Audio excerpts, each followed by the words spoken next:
I served in Vietnam 68, 69. I was with the 282nd Assault Helicopter Company, Alley Cat gunships. Wound up in Texas where I ETS'd out. And then I had a hard time for a while. And then my father, he was a turret gunner during World War II and B-17s. You know, I've got his history, but like I said, I don't know. I can't remember all of it right now. And I have 5 uncles. 2 of them was Navy, and 3 Marines, and 1 Army. They all joined up after Pearl Harbor and shipped overseas. 2 of them was in the Pacific. Uncle Glenn, he was in Germany. They all survived, came home. My uncle, he gave me all of his books and the things that he was in armament and infantry division during World War II, and he was in Germany. The Pacific, Uncle Al and Jim, their last name was Allen.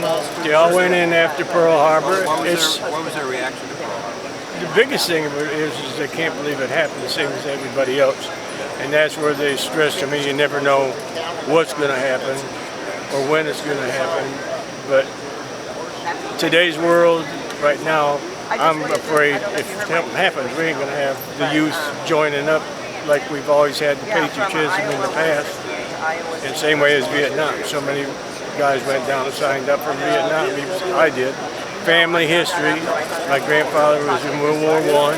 Father was in World War II. So I've had family. My brother was in Vietnam. We all did our part because we love our country and we believe in it. Greatest generation. Do you think that's a fair phrase? This is the first time our country was thrown into something that we could actually change our country and it wouldn't be the United States anymore. And that's a scary thing. And today's youth, they don't understand. Once it's gone, it'll be, I don't think we'll ever get it back. So you gotta just stand up for what you believe in. If you love your family, you don't want them to live in misery.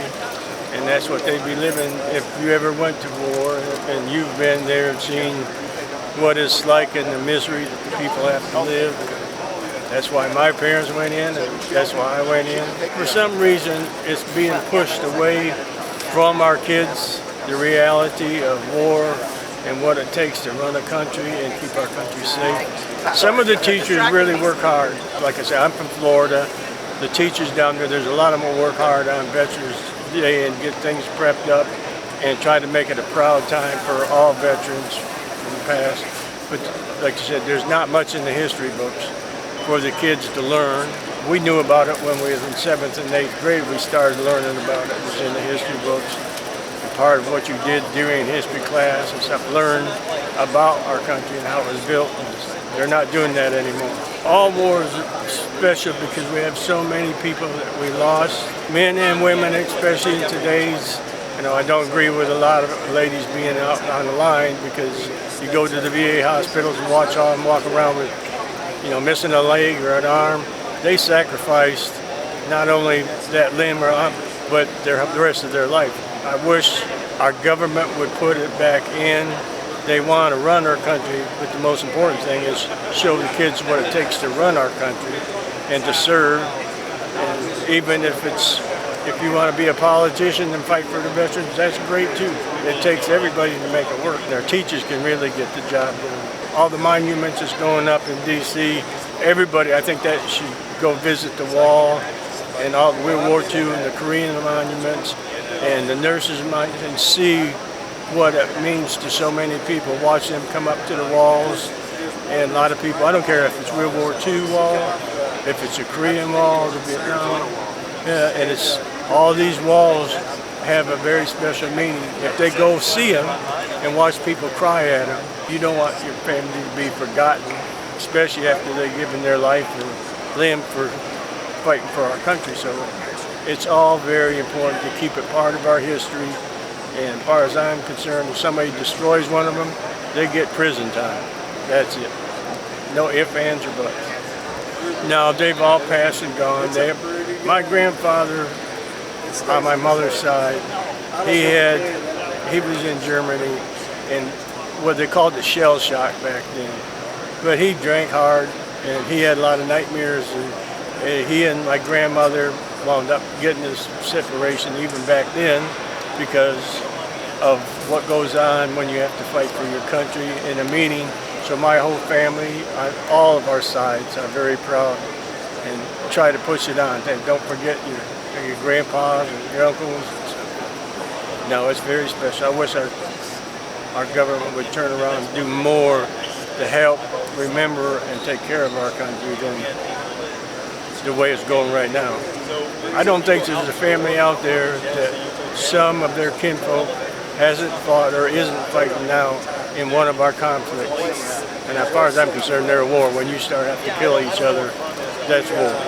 It's very important for the mothers and fathers. If your uncle fought here or your aunt fought here, remember that. When it comes Veterans Day, give them a phone call, write them a letter, say thank you. Visit a veterans home or go by a VA hospital.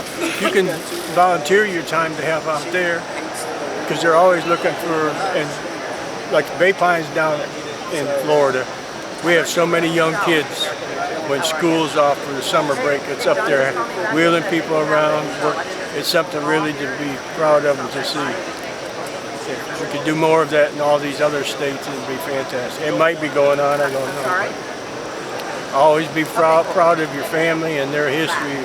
It's disappeared so fast. What you're doing is very special because it will keep history alive for families and other people. Talk to your family and loved ones and get some info and pictures and pass it down. You can use it for your history project for the school. And I mean, there's so many things they can put together with that to keep the memory alive and everything going forward. A veteran needs to talk to another veteran. I do a PTSD group for Vietnam vets.